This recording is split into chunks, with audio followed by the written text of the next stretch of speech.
დავიწყოთ, ოკეი. ხო, ანუ ადამი შექმნილია უკვე, მოდი ახიდან დავიწყოთ. აიყვანა ადამი უფალმა ღმერთმა და დაასახლა ედემის ბაღში მის დასამუშავებლად და დასაცავად. ანუ თავისთავად ჩვენ ხედავთ, რომ ადამს როგორც პიროვნებას გააჩნია ფუნქცია, იგი მოქმედია როგორც ღმერთი, ანუ იგი ტყუილა არ შეუქმნია ღმერთს, ანუ მოქმედებს თვითონ ღმერთის ხატება და მსგავსება ადამი, თავისთავად სრულყოფილი აქვს, ანუ არანაირი არასრულყოფილება მასში არ არის. გააფრთხილა უფალმა ღმერთმა ადამი უთხრა ყველა ხის ნაყოფი გეჭმევა ამ ბაღში, მხოლოდ კეთილისა და ბოლორტის შესრომის ხე არ შეჭამო, რადგან როგორც კი შეჭამ მოკვდებიო. თქვა უფალმა არ ვარგა ადამიანის მარტო ყოფნა, გაუჩენ შემწეს და მის შესაფერს. გამოსახა ვნახე მეგობრებო, ადამი გაფრთხილებულია, რომ თუ იმ ხის ნაყოფს შეჭამს, პირდაპირ ღმერთი ეუბნება, რომ მოკვდება. მოკვდებაში ახლა აქ რა იგულისხმება, რომ მოკვდება. ღმერთი არის აბსოლუტური სიცოცხლე, ნაყოფის შეჭმა ნიშნავდა თავისუფალი არჩევანის გაკეთებას, რომ აბსოლუტურ სიცოცხლეში არ გინდა, აბსოლუტური სიცოცხლიდან გამოსვლის პროცესი ლოგიკური დასკვნა სიკვდილი. მართლა, ანუ გულისხმობს, რომ მოკვდება. ეხლა საქმე რაშია? ანუ რატომ არის ეხლა ეს მეგობრებო ახ რა ხდება რა? ანუ ღმერთი როდესაც ქმნის ანუ სულიერ არსებას, ანუ ამ შემთხვევაში პიროვნულ არსებას, რომელსაც გააჩნია ბუნება, ხო? პიროვნული არსება სიკეთეში ვერ იქნება, თუ იგი თავისი თავისუფალი ნებიდან გამომდინარე არ არის სიკეთეში. აი გრიგოლ ნოსელი ძალიან კარგად ამბობს, არასოდეს ვიტყვით იძულებით გაკეთებულ სათნოებას. არასოდეს. რატო ეხლა ნახე რაშია საქმე, ეხლა მე შეიძლება გავიდე და გაჭირებულს დავეხმარო, მაგრამ შეიძლება ვიღაც მოვიდეს იარაღი დამადოს თავზე და მაინძულოს გაჭირებულს დავეხმარო. ეს ჩემი მხრიდან სიკეთე უკვე აღარ არის. პირველი სიკეთეა, მეორე აღარ არის სიკეთე, ხო? იმიტომ რომ სიკეთე ანუ არს კარგავს თუ თავისი თავისუფალნებით არ არის გაკეთებული, იმიტომ რომ აუცილებელი პრედიკატი ამ შემთხვევაში აუცილებლად მოიცავს ყველა ვარიანტში თავისუფალნებას, სიკეთეს და სიყვარულის. ანალოგიურად სიყვარული ხო შეიძლება ძალით იყოს, ძალდატანებითი სიყვარული ხო არა შეიძლება, ყველა ვარიანტში სიყვარული გამომდინარეობს თავისუფალნებიდან, ჭეშმარიტ სიყვარულს გულისხმობ, ხო? ოკეი? ამიტომ ღმერთს ყველა ვარიანტში პიროვნული არსებებისთვის, ანგელოზებისთვის და ადამიანებისთვის, რომლებიც დროში არიან შექმნილი, უნდა დაეტოვებინათ ალტერნატიულად მოქმედების შესაძლებლობა. გინდა ჩემთან თუ არ გინდათ. არ მინდა ნიშნავს სიბოროტეს, ხო? არ მინდა ნიშნავს მაშინვე სიბოროტეში ჩავარდნას, იმიტომ რომ ღმერთი არის აბსოლუტური სიკეთე. ანუ მათ ქონდა შესაძლებლობა აბსოლუტური სიკეთეში დამკვიდრების მარტივად, თუმცა ანუ ნება არ არის ამის, ანუ ადამის ბუნებაში არ არის არანაირი სიბოროტე და ნაკლი ადამის ნებაშია და შემდეგ ეცემა სამყარო და ხდება არასრულყოფილი ყველაფერი, ხო? ამიტომ გავაგზავნოთ კითხვა. თქვა ღმერთმა, უფალმა ღმერთმა არ ვარგა ადამიანის მარტო ყოფნა, გაუჩენ შემწეს მის შესაფერს, გამოსახა უფალმა ღმერთმა მიწის გამველის ყველა ცხოველი და ცის ყველა ფრინველი და მიგვარა ადამიანს რომ ენახა რას დაარქმევა და რომ მოსულდგულს რას დაარქმევა და ადამი მის სახელით ის იქნება და ოკეი. დაარქვა ადამიანმა სახელი ყველა პირუტყვს, ცისფრინველს და ველის ყველა ცხოველს, მაგრამ ადამიანს არ გამოუჩნდა შემწე და მის შესაფერი. ძალიან საინტერესოა. ღმერთმა მიუყვანა ცხოველები და ადამი არქმევს სახელს. გარდა იმისა, რომ ეს არის შემთხვევაში ტაქსონომია, მაგას ხედავთ, რომ ეს არის ფუნდამენტური ინტელექტუალური დისციპლინა. და მეცნიერები ამბობენ, რომ სხვადასხვა ლენოქს ლუისი აკეთებდა ამაზე, ამბობენ, აგერ ადამს თვითონ მეცნიერია ლუისი, მეცნიერება ძალიან უყვარს ქრისტიანია და აიო ადამიანს ღმერთმა უთხრა, რომ ბიოლოგია გაეკეთებინაო, ინგლისურად კარგად შეგესწავლო, ძალიან სასწავლო იყო. ხო და ეს შენთვის მე კი არ ვიზამ, მაგრამ შენ თავისთავად ადამიანს გააჩნია თავისი პიროვნული უნიკალური ფუნქცია და რისთვის ღმერთმა შექმნა საბოლოო მიზანი ტელოსი ეგრეთ წოდებული, როგორც ძველი საეკლესიო მოძღვრები ამბობენ, თავისთავად სახელებს არქმევს ადამი ცხოველებს. თვითონ.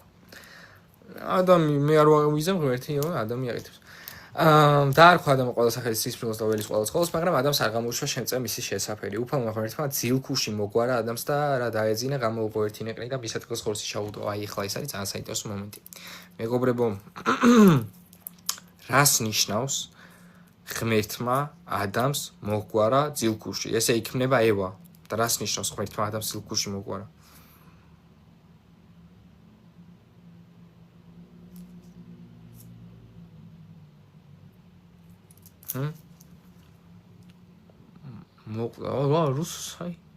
საიდან იცი? სიმბოლურად აღნიშნავს სიკვდილს. სიმბოლურად, ნახეთ, რატო საიდან დასტურდება ეს იონეს სახარებიდან პირდაპირ დასტურდება. მოწაფეები ლაზარეზე 4 დღის მკვდარზე რას ეუბნება იესო მოწაფეებს? ძინავს. ჩემმა მეგობარმა ლაზარე ძინავს, მიიძინა. მოწაფეები თუ ძინავს, გაიღვიძებ, სად მიყავართ, ხო? მოწაფეებს კითხვა, იმიტომ იუდეველები იესოს შესახებ. იესო ეუბნება პირდაპირ მე მოკვდა ლაზარე. ანუ ძილქუში ბიბლიურ ენაზე ეს ძილი ნიშნავს სიკვდილს. მოწაფეები ამას ვერ ხვდებოდნენ თავიდან, რომ ძინავს და ასევე იაროსის ქალიშვილს ამბობს როგორც მახსოვია მიიძინა ძინავს ეს ძილი ნიშნავს სიკვდილს. რატო კვდება ადამი სიმბოლურად რომ ევა შეიქმნას? რატო კვდება ადამი რომ ევა შეიქმნას? რა წარმოდგენა გვაქვს ამაზე? რატო კვდება ადამი რომ ევა შეიქმნას? ძილქუში რო სიკვდილია იონეს სახარებაში ხედავ ლაზარეზე ამბობს იესო ძინავს და ნუ იაროსის ქალიშვილს. რატო კვდება ადამი რომ ევა შეიქმნას? რა არის ამის ახსნა? და გავაგზავნოთ კითხვა. რა ახსნა აქ ამას? რა მოსაზრება აქვს? აღვახ რამე მოსაზრება ქრისტიანებს. ისევე როგორც იესო. ზუსტი ახსნა იესო. აი ნეჟა იესო ღმერთი არ იყო, მაგაში იოანე გეუბნება რომ მათყუ არ ხარ, იოანე ამბობს დასაწყისში იყო სიტყვა და სიტყვა იყო ღმერთი იყო სიტყვა და იოანე გეუბნება რომ მათყუ არ ხარ. სალამი, რატო კვდება ადამი რომ ევა შეიქმნას? პავლე მოციქული რას ამბობს? ქნებო შეიყვარეთ თქვენი ცოლები ისე როგორც ქრისტემ შეიყვარა კაცობრიობა, ხო? ანუ ეკლესია. როგორც ქრისტემ შეიყვარა კაცობრიობა, ისე შეიყვარეთ თქვენი ცოლები. როგორ შეიყვარა ქრისტემ კაცობრიობა, რა ხნა ქრისტემ? მოკვდა. ხო ჩვენთვის. მოკვდა ჩვენთვის. ამიტომ ადამი კვდება რომ ევა შეიქმნას, ეს არის ქრისტეს მიერი სიყვარულის წინასახე, ოღონდ რაც უნდა ყოფილიყო ცოლს და ქმარს შორის. ჭეშმარიტად ასეთი სიყვარულის შექმნა იესო არ იცვლება. აქ განკაცების საჭიროება ჯერ თავისთავად არ ჩანს, მაგრამ განკაცდებოდა თუ არ განკაცდებოდა უფალია. უცვლელი, როგორც მალაქიას მესამე თავის მეექვსე მოხლიანობს, ხო? თავი გაწერა ჩვენთვის, ოკეი. ანუ კაცს რო ხალი თავისი ცოლი ისე უნდა უყვარდეს, რომ კვდებოდეს მისთვის, ამის წინასახე არიან ჯერ კიდე ადამი და ევა. ეს არის ჭეშმარიტი ბიბლიური სიყვარული. ძნელია და შეუძლებელი ღმერთის გარეშე, მაგრამ ესეა. მაგიტო ამბობ, ცოლხრობა არის ერთ-ერთი ყველაზე რთული სახურების გზა ჩემი აზრით. ძალიან ძნელი. მაგიტომ ესმის მე ყველა ადამიანის ვისაც ცოლის მოყვანა არ უნდა. აი, გავაგზავნოთ კითხვა. ოკეი? დავადების? ხო, მეორე, ოკეი. დაახვა, ნეკნისგან ნეკნი აქ ებრაულ ყოდა შეიძლება ღერცას ნიშნავდეს. თქვა ადამა, კი, ხო, თქვა ადამს რომ გამოგო დედაკაცი შექმნა უფალმა ღმერთთან და ადამიანს მიუყვანა. თქვა ადამა, ეს კი მართლა ჩემი ძვალია ჩემი ძვალთაგანი და ხორცია ჩემი ხორცთაგანი, დედაკაცი ერხვას მას, რა კი კაცისგან არის ამოყებული. მეგობრებო, ძვალია და ეს ხორცია ჩემი ხორცთაგანი, თავისთავად ადამი ხვდება რომ არსობრივ დონეზე ისინი არიან ერთნი, ანუ ორივე არიან ადამიანები და ხარებული ადამი ევა შეუქმნეს. კაი ვონჩია რა. ძალიან მაგარი მომენტია.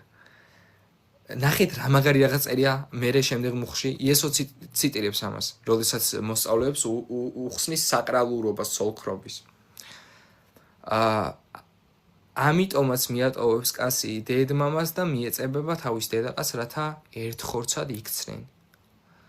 მერე იესო განაგზობს რომ ასე რომ ორნი კი აღარ არიან, ამარით ერთ ხორცნი, ჭეშმარიტი ერთობა ცოლქრობის. საიდუმლოება. შიშველნი იყვნენ ორივენი, ადამი და ევა, მისი დედაკაცი და არცხვენოდა. შიშველნი იყვნენ ნიშნავს რომ მათ ანუ არცხვენოდათ ნიშნავს რომ არაფერი არ აქვთ ისეთი რომ შეერცხვენოდათ, სრულად სრულყოფილები არიან. სულიერადაც ფიზიკურადაც მათ ბუნებაში, ანუ არში არ იმყოფება არანაირი ნაკლი, იმიტომ რომ ღმერთი უნაკლოს ქმნის ზოგადად ყველაფერს. ეხლა ვნახოთ როგორ შემოდის ნაკლი. ოკეი? როგორ კარგავენ სრულყოფილებას ადამი და ევა.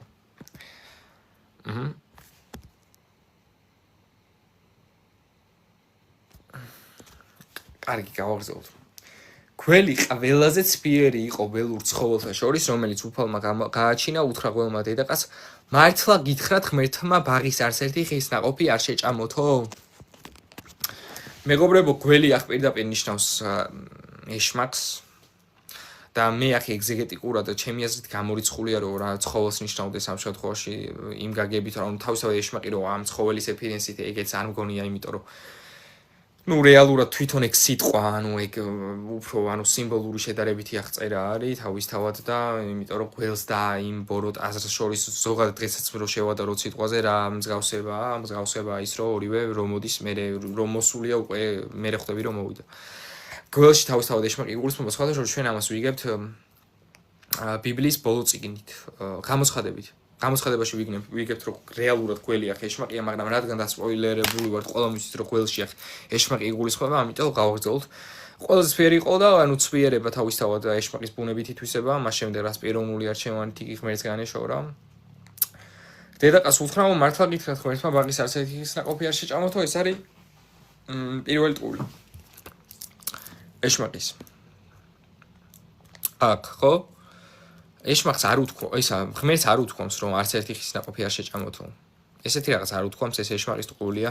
ღმერთმა უთხრა რომ ყველაფერი ჭამითო. ერთის გარდა, რაც ანუ თავისთავად ალტერნატიულად მოქმედების შესაძლებლობას მოიაზრებს ღმერთის ცნების და ანუ ღმერთისგან განშორებას, ანუ მამის შესაძლებლობას. მიუღო დედაკაცმა ყველას, რაც კი ბაღშია, ყველა ხის ნაყოფი გვეჭმება, ოღონ შუაგულ ბაღში რომ ხედგას, იმ ხის ნაყოფს უშეჭამთ, გითხრა ღმერთმა არ გაეკარო თორე მოკვდებითო. ევა პასუხობს ეშმაკს. მეგობრებო, ევა კარგ პასუხს ემს რეალურად, სწორი პასუხი გასცა. რატო გასცა სწორი პასუხი? იმიტომ რომ სიმართლეს ეუბნება. ჯერ უსწორებს, რომ ღმერთს ჩვენ ყველა ხის ნაყოფის შეჭმის უფლება მოგცვა. ერთს ნუ შეჭამთ, თორე მოკვდებით. სხვათა შორის რომ მოკვდებოდნენ, ეს ჭეშმარიტად ესე იყო, ადამს უთხრა ღმერთმა. ეთყობა ადამმა თვითონ მერე უთხრა ევას. ანუ ადამისგან ახ ნასწავლი სავარაუდოდ ევას, ხო? ну ჩაყვეჩილი ვაშლი და პეის ხრაშუნი არაფერს უაში არ ჩვენ ვიცით, მაგრამ ну ყოველ შემთხვევაში რაღაცა სიმბოლიზმი ალბათ მაგას უკავშირდება ყველაფერი ქრისტიანობას ებრძვის რაღაცა ყველა. უთხრა გველმა დედაკაცს, ან მოკვდებითო ეშმაკი ეუბნება რომ არა, თქვენაც გონიათ ეგარაი, ანუ მატყობს. მაგრამ იცის ღმერთმა რომ როგორც კი შეჭამ თვალი აღიხილება და შეიქნებით ღმერთივით კეთილისა და ბოროტის შემცნობლნი. რომ დაინახა დედაკაცმა რომ კარგი იყო საჭმელადის ხე, რომ თვალწარმტაცი იყო და საამური სანახავი იყო, მოწყვიტა ნაყოფი და შეჭამა. მისცა თავის კაცს და კაცმა შეჭამა იგი. ოკეი. აიხილა თვალები ორივეს და მიხვდნენ რომ შიშოვნი იყვნენ, გადააყერეს ლეღვის ფოთლები და არდაღები გაიკეთეს. მეგობრებო, ეხლა საქმე რაშია? აქ არის ორი რაღაც, ძალიან მნიშვნელოვანი. მცნების დარღვევის მიზეზი რა არის? ეხლა ხო თავისთავად თავისუფალი ნების აქტუალიზება მოხდა. ედემის ბაღში როგორ მოხდა, ანუ 60-ის უფრო განხთობას ვეძებ, ну ედემის ბაღში როგორ მოხდა, მოდი ეს პასუხი რო გავუსვეთ, ღმერთმა დაუშვა გველი შემოსვლა თავისთავად, იმიტომ რომ ადამის და ევას თავისუფალი ნების აქტუალიზება მომხდარიყო. ადამიანს და ევას ჰქონდათ ალტერნატიულად მოქმედების შესაძლებლობა, იმ თვალსაზრისით, რომ მათ ჰქონდათ თავისუფალი არჩევანის გაკეთების შესაძლებლობა, ენდომებოდათ და მოისურვებდნენ და დაემკვიდრებოდნენ ღმერთის ჭეშმარიტებაში, ანუ უარს იტყოდნენ ამაზე. ეს არის ალტერნატიულად მოქმედების შესაძლებლობა, იმიტომ რომ პიროვნული არსება, როგორც აღნიშნეთ, ვერ იქნება სიკეთეში, თუ ეს თავისი თავისუფალი ნებიდან არ გამომდინარეობს, იმიტომ რომ სიკეთის აუცილებელი პრედიკატი არის თავისუფალი ნება, როგორც სიყვარულის. ძალდატანებით სიყვარული არ არსებობს, ამიტომ ალბათ არასოდეს ვიტყვით იძულებით გაკეთებულ სათნოებად, ადამიანს და ევას უნდა ქონოდა თავისუფალი ნება. ადამიანს უნდა აერჩიათ ღმერთი. ის ვისაც ყველაზე მეტად უყვარდა, ისინი ახალაც ხედავთ, ძალიან დიდი ღალატია ეს. ყველაზე მეტად უყვარდა ისინი, ყველაფერი გაუკეთა იდეალურად. ხო, ღმერთი როგორც არის, ისევე იდეალურად მოუწყომათ ყველაფერი მისცა. მთელი თავისი აიღო. მეგობრებო, ცნების დარღვევის მერე ძალიან საინტერესოა. ფოთლები, ლეღვის ფოთლები გაიკეთეს ადამმა და ევამ. რა ხდება ეხლა, რატო გაიკეთეს ლეღვის ფოთლები? რას ხედავთ აქ აშკარად? თუ წინასწარ იცოდა რა მოხდებოდა საჩანს თავისუფალი ნება, მეგობრებო, ასეთ კითხვებზე არ მომასწინოთ, იმიტომ მე გიო ეთყობა ახალი ხარ უძმეს ჩემთა ლაივში მილიარდჯერ მაქვს ნახსნელი, იქ რომელიც შენ ცოდნა ბევრჯერ მაქვს ნახსნელი, რომ რაღაცის წინასწარ ცოდნა და რაღაცის გამომწვევი მიზეზი რო ხარ, ეგ არის ორი სხვადასხვა ინსტანცია. კოზალური დეტერმინიზმი და რაღაცის წინასწარ ცოდნა არის ორი. მე ვიცი რომ ხვალ წვიმს, მაგრამ მე არ ვარ წვიმის გამომწვევი მიზეზი, არაფერ შუაში არ ვარ წვიმასთან. მე არ ვაწვიმებ. მე ვიცი რომ ხვალ წვიმს. ღმერთმა იზის ადამი დაევა დაეცემია, არაფერ შუაში არ არის ღმერთი დაცემა. დაცემა არის პიროვნული არჩევანით. ღმერთმა იმიტომ კი არის ის ყველაფერი, რომ მანგან საზღვაო ესე უნდა მომხდარიყო. ყველაფერი იმიტომ იცის, რომ დროის მიღმაა, სხვაგან ზომილებაში. სხვა სიბტყეში, ამიტომ პრესუპოზიცია გაქვს არასწორად გაკეთებული და მე ყოველთვის გეუბნებით, კითხვაში რო არ გაიჭედო პრესუპოზიციებს დააკვირდით ყოველთვის. ისედაც პრესუპოზიციონალისტური აპოლოგეტები ვართ, ძირითადად ქრისტიანები და შესაბამისად პრესუპოზიციებზე არის შეტევა ისედაც სოფლობაში. ამიტომ ხო, ანუ არასწორი პრესუპოზიცია არ გააკეთო კითხვაში. ნახე, ეხლა საქმე რაშია. თავისუფალი ნების აქტუალიზება მოახდინეს. თავისუფალი ნებით მოკლედ, ანუ ისა დაშორდა. რა ხდება ლეგვის ფოთლები აიკრეს რას ნიშნავს? რატომ აიკრეს ლეგვის ფოთლები? რცხვენიათ პირველ რიგში, პირველად შემოდის მათში ეს გრძნობა, ეს განცდა სირცხვილისა, იმიტომ რომ ახამდე სრულყოფილები არიან და ღმერთის ხატება არის და უკვე რო ხატებას და უკვე მსგავსებას რო შორდება უკვე სირცხვილის გრძნობა შეიპყროთმა და გააკეთეს ლეგვის ფოთლები. ლეგვის ფოთლებით ახ უკვე ისინი ცდილობენ თავიანთი სირცხვილის დაფარვას. რაც არ გამოდის, არაწარმატებულად თავდება მათი მოქმედება ის რომ თავიანთი საქციელი გამოესწორებინათ და სირცხვილი დაეფარათ, არ გამოსდით ეს და როგორ ხედავთ რომ არ გამოსდით. და რატო არ გამოსდით, მე ძალიან მაგრად სცემს ამას მთელი ბიბლია პასუხს. ეხლა ჯერ როგორ მტკიცდება რომ არ გამოდის. მოესა მათ ხმა უფლისა ღმერთისა, რომელიც საღამოხანს ბაღში მიმოდიოდა, დაემალნენ უფალ ღმერთს და ადამი მისი დედაკაცი ბაღის ხეებს შორის ღმერთს ემალებიან. საინტერესოა ძალიან. რატო საინტერესო? რატომ შეიძლება ყოველად მოსიყვარულე მამას, ყოველად მოსიყვარულე უფალს ემალებოდნენ ადამი და ევა? როცა ყოველად მოსიყვარულეა იგი, ყველაზე მეტად უყვარს ადამი და ევა ღმერთს და ყველაფერს უკეთებს. რატო ემალებიან? აი მე რო პატარა ბავშვი ვიყო, მამა ჩემი მოსვლა როგორ მიხარებოდა სახში, მაგრამ რატო შეიძლება მამას რო ემალებოდე? რატო ემალებიან? რცხვენიათ. პრობლემა აქვს უკვე ღმერთთან ურთიერთობაში, ხვდები? ამას ნიშნავს ემალებიან, ანუ უკვე ღმერთის იქ რო პრობლემა უკვე შემოვიდა მათში, უკვე უჭირთ ღმერთთან ურთიერთობა, ხვდები? პრობლემა აქვს აქ უკვე ადამიანს და ევას. დაუძახა უფალმა ღმერთმა ადამიანს და უთხრა ადამიანს სადახარ. სადახარ რა თქმა უნდა არ ნიშნავს იმას, რომ ღმერთს აინტერესებს ადამიანის ფიზიკური ადგილსამყოფელი, თავისთავად ყოვლისწოდნია და ყველგანყოფი და ის მატერია მისი თავისთავად ის ადამი ფიზიკურად სადი. აქ ღმერთი ადამიანის სულიერ მდგომარეობას გადმოგვცემს სათხარ ადამ. სიყვარულის გამოძახელი. მიუგო შენი ხმა მომესმა ბაღში და შემეშინდა შიშველი რომ ვარ და დავიმალე. ადამიანის შიშველი რო არის ამაში პრობლემა არ არის, იმიტომ რომ სრულყოფილი იყო, ახამდე შიშველი არაფერი არ ცხვენოდა თუ კიდე შიშველი აქ თავისთავად იგულისხმება, რომ უკვე ადამა იცის, რომ მასში სიბოროტემ შემოაღწია და ღმერთთან უკვე გაჩერება უჭირს. და დავიმალე. შემეშინდა უკვე გაუჩნდა ის ურთიერთ დამოკიდებულება ღმერთმა, რაც ღმერთისგან არ არის. უკვე სხვა დამოკიდებულება შეღმერთთან, ღმერთს ემალება. უთხრა ღმერთმა, ვინ გითხრა შიშველი რომ ხარ, იმ ხის ნაყოფი ხომ არ გიჭამია მე რომ აგიგრძალე თავისთავად ღმერთმა იცის, უბრალოდ ადამიანის სულიერი მდგომარეობა ხარი გადმოცემული, ხო? უთხრა ადამმა, შენ რომ დედაკაცი მომიყვანე, მან მომცა იმ ხის ნაყოფი და მეც შევჭამე. მეგობრებო, რა ხდება ახ ადამი ვის აბრალებს თავის დანაშაულს? ღმერთს პირველ რიგში, ხო? შენ რომ დედაკაცი შენ რომ დედაკაცი მომიყვანე, მან მომცა იმ ხის ნაყოფი და შევჭამე. ღმერთს აბრალებს, ხო? და მე დედაკაც. ვაუ, საინტერესოა, ნახე. საინტერესო არის, რომ ადამი ღმერთის პერსპექტივიდან ყველაფერი მოგეცი იდეალურად შეგიქმენი. თელი სიყვარულით, აბსოლუტური სიყვარულით შექმენი და აბსოლუტური სიყვარულით ხარ შექმნილი. და დაგიტოვე პიროვნული არჩევანი, იმიტომ რომ სიყვარული თავისუფლების გარეშე შეუძლებელია და შენი თავისუფალი ნების, ანუ აი ამ მშვენიერესი უნარის არასწორად გამოყენებას მე მაბრალე.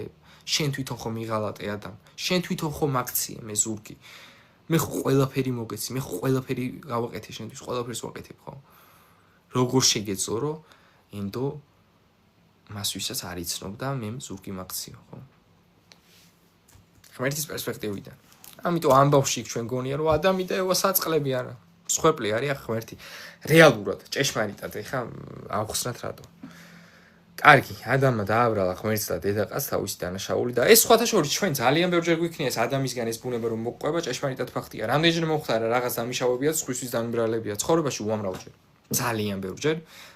ბაღიდან მოყოლებული იმდენჯერ მიქნია ესეთი რაღაც ბაღში. და თუ უყურებს ჩემი ბაღელი ამ ვიდეოს ბავშვობაში დააბრალე ვიღაც გოგოს რაღაცა იქ ბაღში რომ რაღაცა ისა ყური მატკინა მეთქი და არ ჩემი თვითკინე და ბოდის გიხდი სახელიც არ ვიცი შენი მაპატი ესე თუ სადმე ნახავ მე ამ ვიდეოს დავდებ და შეგეწიოს უფალი ეს ხრისტე ხო კარგი გავაგრძელოთ ახლა კითხვა ხო უთხრა უფალმა ღმერთმა დედაკაცს, ეს რა ჩაიდინე, თქვა დედაკაცმა, გველმა შემაცნია და მეც შეწვა. მე ყველა ვიღაცას აბრალებს იქ ადამი იმას აბრალებს, ის იმას აბრალებს და მოკლედ არავინ თავის თავზე პასუხისმგებლობას არ იღებს, არც ადამი არც ის არა. კარგი. უთხრა უფალმა ღმერთმა ყველას, რა კი ეს ჩაიდინე, წყეულიც იყავ ყველა პირუց შორის, ყველა გარეულ ცხოველს შორის, მუსლითი ხოხე და მტვერი ჭამე, მთელი სიცოცხლე თავისთავად აქ ეშმაკთან მიმართებაში არის ეს ნათქვამი. ნახე რა შეუბნება უფალი ეშმაკს. მტრობას ჩამოვაგდებ შენსა და დედაკაც შორის, შენ თესლსა და დედაკაცის თესლს შორის, ის თავს გიჭეჭყავდე, შენ კი ქულს უგესლავდე. მეგობრებო, აქ არის უდიდესი წინასწარმეტყველება და კითხვა მაქვს თქვენთან. ღმერთი ეუბნება ეშმაკს, რომ დედაკაცის თესლი გაგიჭეჭყავსო თავს. რატომ დედაკაცის? იმიტომ რომ ეს სიტყვა მამაკაცთან მიმართებაშიც გამოიყენება. რატო არა მამაკაცი და რატო არა მამაკაცი და დედაკაცი? რატო სპეციფიურად დედაკაცი? რატომ? ღვთისმშობელია ეს დედაკაცი მარიამი, ძალიან კარგი, იესოზია საუბარი, ძალიან კაი, რა თქმა უნდა. აქ დედაკაცში იგულისხმება მარიამი, დედაკაცის თესლი ამ შემთხვევაში თავისთავად იესო, ანუ ღმერთის საკუთარ განკაცებას იუწყება, ანუ ღმერთი ეუბნება ეშმაკს, რომ თავს გაუჭეჭყავდა განკაცებული, როცა განკაცდებოდა იგი საბოლოოდ თავს გაუჭეჭყავდა გოლგოთას თუ დავაკვირდებით, თხემის ადგილი. თავის ქალას გავს ფორმა აქ. ყვებით და ჯვარცმას რო დააკვირდებოდი ვიზუალიზაცია ვიზუალურად წარმოვიდგინოთ იესოს ქუსლი იყო თითქოს თავის ანუ აი სასწაული სიმბოლიზმი, სასწაული წინასწარმეტყველება თავისთავად იესოზეა საუბარი. თავისთავად ღმერთის საკუთარ განკაცებას იუწყება. ანუ მეგობრებო, აქ რა ჩანს ახლა რა არის ძალიან მნიშვნელოვანი. ღმერთმა რო შექმნა ადამი და ევა, ხო ყოვლისოდენია ხო იცის რომ დაეცემენ, მან ისიც იცის რომ ადამი და ევას გამო მას მოუწევს სიკვდილი. ისე უყვარს, ეს სიყვარული არის, აი ყოველად მიუწვა, აი ყოველად ჩაუწვა, გაუგებარი იმხელა. ღმერთმა უკვე აი აქ უკვე საკუთარ განკაცებას იუწყება, ხვდებით? ხვდებით ხო? რამხელა ღმერთის სიყვარული, ყოველად აღმატებული, ყოველად აღიმატება ყველაფერს.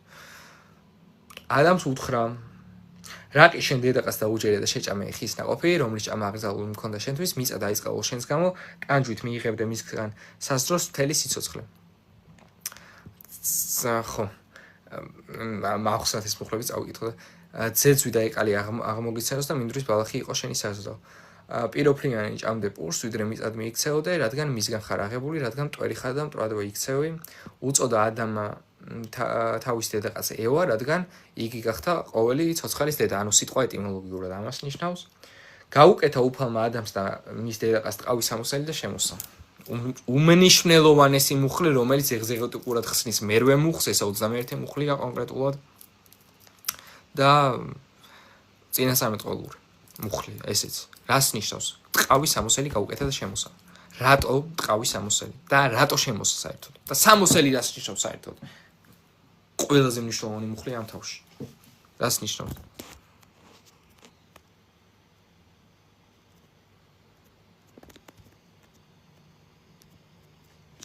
მეგობრებო, რას ნიშნავს სამოსელი? ვიცით, წარმოდგენა გვაქვს? სამოსელი რო გაეკეთებინა ღმერთს, რა ჭირდებოდა ამისთვის, რა იყო საჭირო? ტყავი ხო, ცხოველის. ეს არის იესოს თავგანწირვის პირველი წინასახე. ძველ აღთქმაში რატო ხდებოდა ცხოველების შეწირვა? იესოს თავგანწირვის წინასახეა, ხო? თავისთავად ცხოველმა რა უნდა გამოისყიდოს, ქრისტეს თავგანწირვის წინასახეა. ღმერთი იქ პირველი სიკვდილი იღებს თავს და მერე იონე რას უწოდებს იესოს? აჰა, კრავი, რომელიც იტვირთავს ქვეყნიერების ოდებს. მერე გამოცხადებას ჩვენ რას ხედავთ? თაყვანს სემდა ყველა ტახტზე, მჯდომარესა და კრავს დიდება და პატივი უკუნით უკუნ. ხედავთ ხო ჩვენ ამას? კრავი რატო არის იესო ქრისტეს? ახ იესოს თავგანწირვის სიმბოლიზმია. სამოსელი რას ნიშნავს? ესაა ძალიან მნიშვნელოვანი. რატო შეიმოსნე? კარგი, ეს სიმბოლური ეხა ახსნათ, ანუ ონტოლოგიურ დონეზე. პავლე რას ვინც მოინათლეთ ქრისტე შეიმოსეთ. ან ეს გალატასა 3:20-ში რომელთა 13 თავის მე-14 მუხლი ქრისტეთი შევიმოსეთ. ხო ამბობს? სამოსელი და მე იგავებში სამოსელზე ქრისტე სასწაული ეს ეხა ახალწლში, რადგან ყველაფერზე ერთად ვერ ვისაუბროთ, იმხელა იმდენი ახსნა ხა. იმხელა ისა ხა ნუ ეგზეგეტიკური ახსნა წერილის რამდენი აი რამხელა ნაწილი არის. მოხსოვ რომ cross reference მე რო განახეთ და შეიძლება გაგიჟდეთ. მაგრამ საინტერესო რა არის ხა რეფერენსი ბარემ აქვე დავჭეთ მესამე თავში მერვე მუხლთან ახდება. ადამმა და ევამ აი ლეგვის ფოთლები აიკრეს. სისხლი რო დაიფარეთ, მაგრამ წარუმატებლად მაინც ემალებიან ღმერთს. ტყავის ამოსელი გახდა საჭირო, ანუ ღმერთის მოქმედება გახდა საჭირო იმისთვის, რომ ადამი და ევა სისხლი დაფარულიყო ხლებებით. ანუ ეს იმის მანიშნებელია, რომ ადამიანს არაფრის გაკვეთება არ შეუძლია საკუთარი ქმედების გამოსასწორებლად. ამისთვის ღმერთის მოქმედება საჭირო. ამიტომ მოკვდაუფალი იესო ქრისტე ჩვენთვის იმისთვის, რომ ჩვენ შევძლოთ სამოთხეში მოხვედრა მასთან, ხო? უფალმა იტვირთა ჩვენი ცოდვები ჯვარზე. სამოთხეში ვინმე თავისი დამსახურებით კი არ ხვდება, არამედ უფლის იესო ქრისტეს თავგანწირვით, ქრისტეა მაცხოვარი ჩვენი, ხო ასეა? ქრისტეს თავგანწირვაა ის, რაც ადამიანს აცხონებს, ხო? ქრისტესთან ერთობა. ამას ნიშნავს.